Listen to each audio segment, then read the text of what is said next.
What does it want? To inflict pain.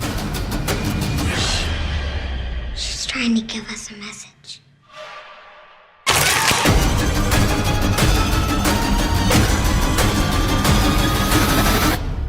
We must be quiet, or else we'll scare her away.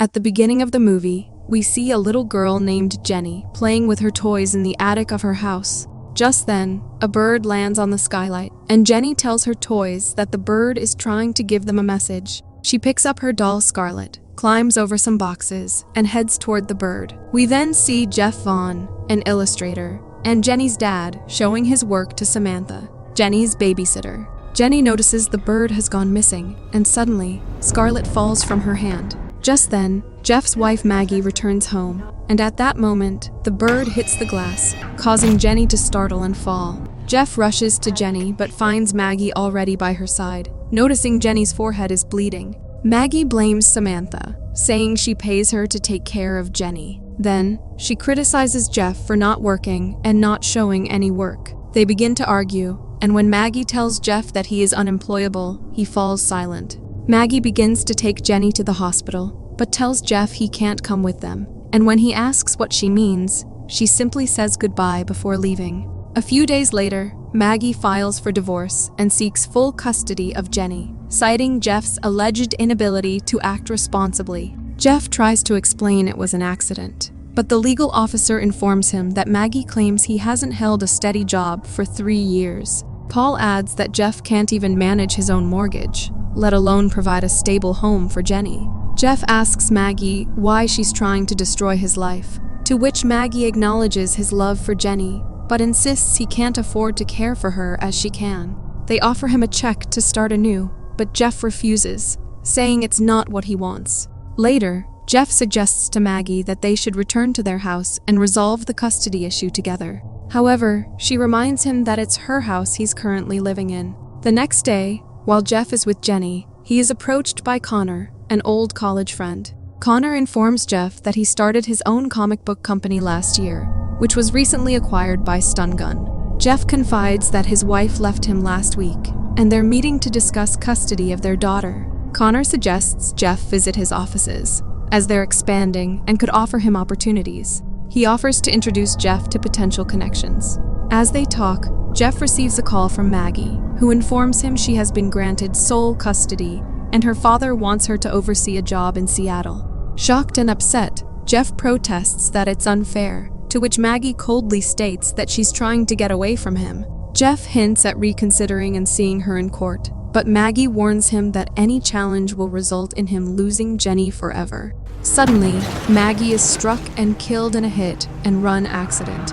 At Maggie's funeral, while Paul talks to Jeff, Jeff notices Jenny painting the wall with ketchup. When he approaches her, she remarks, "Baby is painting like daddy." He asks her to stop talking like that, but she defiantly declares she hates him and wants mommy back before walking away. Jeff tries to calm everyone by thanking them for coming, but during his speech, a candle falls, igniting the painting. Distracted, Jeff watches in horror as his face in the painting seems to melt, but Samantha quickly puts out the fire. After the funeral, Paul informs Jeff that the police have no leads on finding the car or the driver that hit Maggie. Jeff expresses frustration but acknowledges they must let the police handle it. Paul then asks about Jeff's plans for Jenny, and Jeff insists he intends to take care of her. Paul suggests they consider what's best for Jenny, and proposes Jeff think about her spending time with him. Later, Jeff hears Jenny talking in her room, but upon entering, he finds her asleep with a video playing on her tablet. Later that night, Jeff is startled awake by strange noises and investigates, only to encounter a demonic puppet emerging from behind a door and moving toward him. Terrified, Jeff stumbles backward and falls. As the entity approaches, he panics, and then suddenly wakes up from the nightmare. However, Jeff is unsettled when he hears a noise and sees a demonic figure standing in the corner of his room. And as it turns its head towards him, Jeff wakes up again. The next morning, Paul visits Jeff and hands him a petition for custody, stating that they will let the family court decide the matter once again. He explains that Maggie wanted to take Jenny away from Jeff before she died, so he is determined to fulfill her wish. Later, Jeff visits Connor's office and prepares to take an inking job, as he urgently needs employment. That evening, Jeff tells Samantha that he got a small job that he can do from home, which allows him to be with Jenny, which he thinks is great. Samantha asks if he has ever considered that maybe Paul was right, and Jenny should stay with him for a while so Jeff can focus on work, to which Jeff firmly responds that it will never happen. Later, while Jeff is working, his hands suddenly start moving on their own, and when he regains control, he sees that he has sketched a dark entity. Suddenly, Jenny interrupts him, saying she heard something in her room. Jeff goes to check but finds nothing, and assures her that everything is okay. He then tells her about his new job, and Jenny asks if that means Daddy is giving Baby away to Grandpa. Jeff reassures her that he will never give her away, and then asks why she's been talking strangely, to which Jenny admits she's sad and didn't mean what she said before. The next day, Jeff shows his work to Connor, accidentally leaving the dark sketch in his file. However, Connor and his partner Alan are impressed by all the sketches, and Alan decides to promote him as a comic book artist. Jeff meets with Alan to show him more sketches, which Alan really likes, and he tells Jeff that he needs more of this kind of work. That evening, while Jeff is busy with his work, Jenny is seen sketching dark figures as well. Later that night, Jenny wakes up to knocking sounds and is horrified to see a demonic figure approaching her. She screams in terror, begging Jeff not to let it get her. Jeff rushes to her and takes her away with him. While they are sleeping in Jeff's room, the demonic figure approaches them again, and they both suddenly wake up, startled by the shared experience. The next day, Jeff sets up a camera in Jenny's room and asks her why she thinks there is a monster in there and why it's scary. Jenny responds that monsters are scary. Jeff points to the Grisly Kin and says they are pretty scary, but they don't scare her. Jenny explains that they are her friends. Jeff then tells her to try to make the monster her friend and reassures her that it's her room. So if she wants the monster to leave, she just needs to tell it to scram. Later, Jeff asks Jenny to take a bath, but she responds that Mommy told her she doesn't have to take baths in the mornings anymore. Shocked, Jeff takes her drawing book and finds the dark figure sketched in it. He asks her where she saw this, and she replies that she saw it in her room. Later, while at the office, Jeff searches for information about imaginary friends on the internet and finds numerous articles on the topic. Just then, Alan interrupts him. Jeff asks Alan if he really believes in all the ghost stuff. Alan confirms that he does and shares a personal story. He explains that a few years ago, he spent a month in the woods. He would have tea with his granny in the morning, and then it was just him and the wolves. Confused, Jeff asks what this has to do with ghosts, to which Alan reveals that his granny died when he was 6 years old. Jeff asks, so that's kind of like their story? To which Alan agrees, describing it as an angry soul trapped in this world, unable to move on. Jeff asks what the entity wants, to which Alan explains that it's about the intense frustration of being trapped between worlds. Jeff further questions if the entity only wants to cause harm, or if it could also have positive intentions. Alan replies that there's no definitive rulebook for spirits, but if a spirit remains trapped for long enough, it can become dangerous. Alan tells Jeff that he has seen more than just his granny in the woods, and asks if Jeff has experienced anything similar. Just then, Corey interrupts and informs Jeff that an older, wealthy-looking man came by, asking various questions about him. Jeff goes outside and confronts Paul, firmly telling him not to come to his workplace. Paul responds by belittling Jeff's job as a coloring bookmaker and suggests that Jenny would be better off in Westchester, where there are lovely schools. He asserts that he is taking his granddaughter. Jeff tells him he can't have her, to which Paul responds that there were no signs the car that hit Maggie slowed down, suggesting her death was not an accident. He declares that he is investigating the matter and will find out who killed her.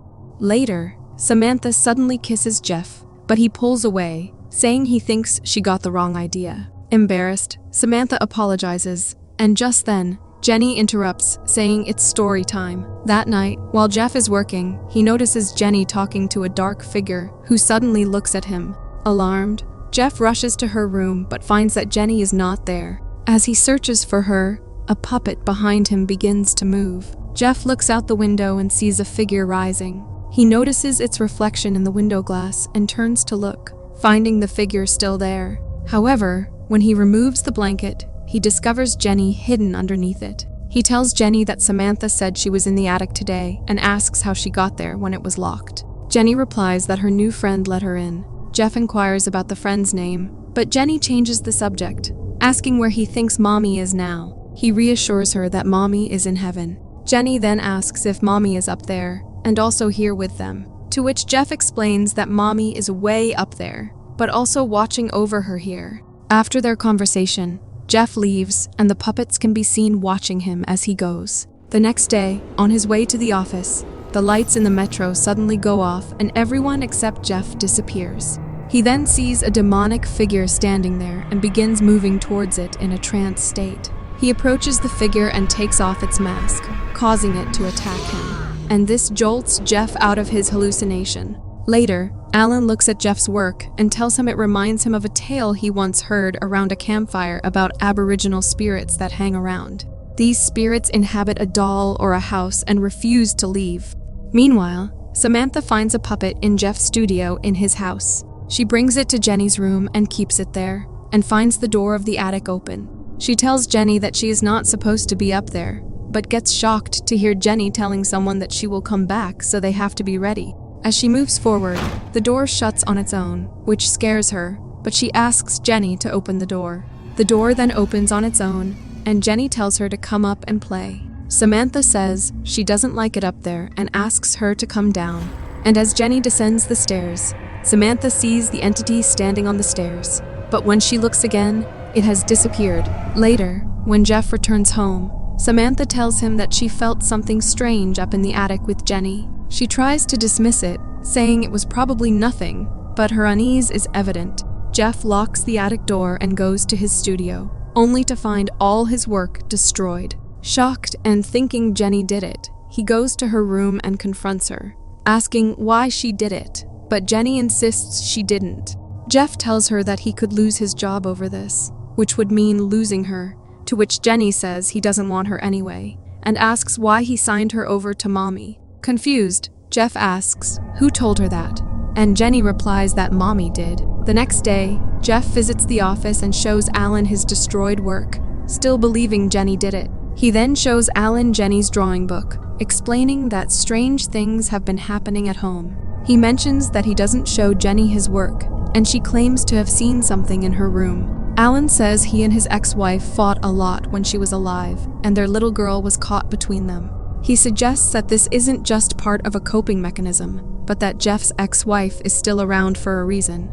Alan explains that she is in their heads, trying to drive a wedge between them, and is dangerous because she wants her child. Jeff argues that she is still a mother, but Alan insists she is a restless soul, twisted by how she died, and she won't stop. Alan suggests that he needs to speak to his ex-wife before something very bad happens, and gives him a ayahuasca, but warns him to be mindful and do it in a safe space. When Jeff returns home with Samantha and Jenny, Samantha serves food to Jenny, and Jeff tells Samantha that he is planning to move upstate and guesses they won't need her as much anymore. Samantha responds that she has a life outside of this job, so she'll be fine. Jeff then asks if she remembers when she said she saw something in the attic and confesses that he felt it too. He admits that he doesn't know what's going on, but he feels there's something strange about the house. Just then, Jenny begins to choke. Jeff rushes to help her, realizing she's having an allergic reaction.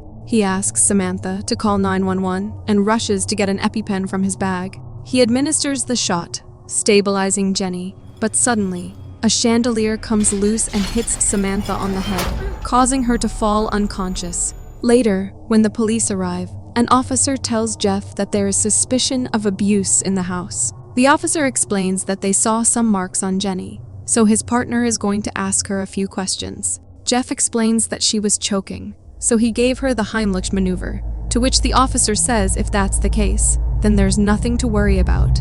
Meanwhile, Jenny is seen talking to the entity, recounting what just happened. Jenny mistakes the entity for her mother, who embraces her and attempts to push her down. However, Jenny manages to avoid falling and pleads with her not to do anything harmful. Later that night, when Samantha wakes up, she is terrified to see the entity sitting in her room.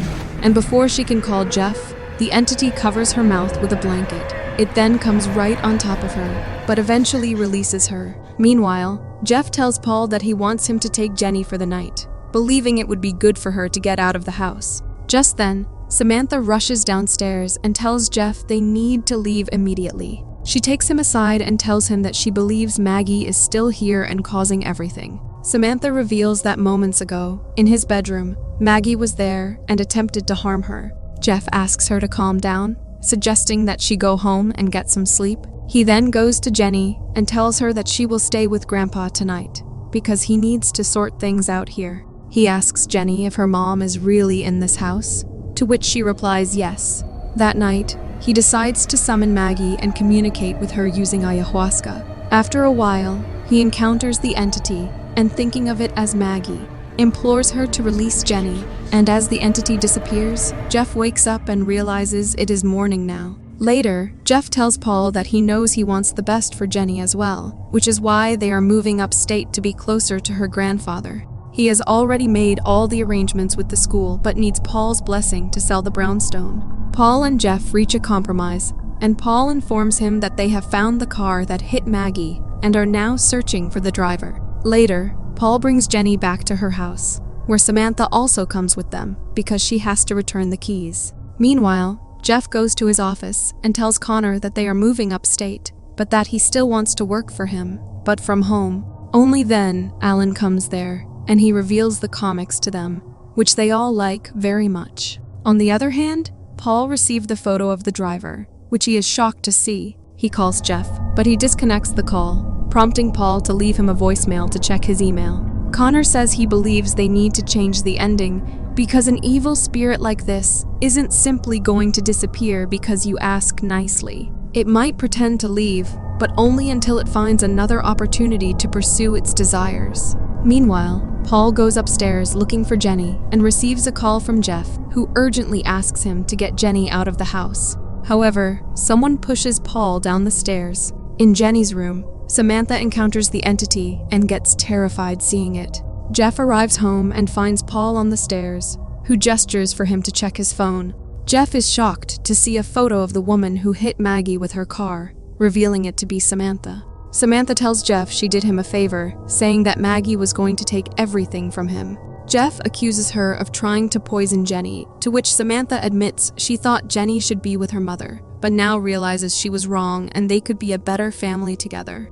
As they talk, the entity appears behind Samantha. Jeff bids farewell to Samantha, and then, the entity grabs her and fatally stabs her with a piece of glass. The entity then starts moving toward Jeff, but Jenny commands it to stop, causing the entity to disappear. Jeff rushes to the attic and finds Jenny climbing out of the window. He pleads with her to come down and tells Maggie that Jenny was their child, but she's his child now. Maggie moves towards Jeff angrily, but he insists that she cannot take Jenny away. Jenny interrupts, asking them to stop fighting. She expresses her desire for both her mommy and daddy, feeling they don't know how to take care of her. Jeff approaches Jenny, and as he reaches out, she falls. Without hesitation, Jeff jumps after her and wraps his arms around her, and the scene fades out. Later, when Jeff wakes up, he finds Jenny standing beside him, both of them unharmed. She asks if Mommy is gone now, to which he softly replies yes. Next, we see Jenny sleeping in her room when an entity silently enters her room and crawls towards her, and the movie ends with this ominous scene. Thanks for facing the frights with us. If you survived this video, drop a like, summon that subscribe button, and brace yourself for more horror. Until next time, stay spooked.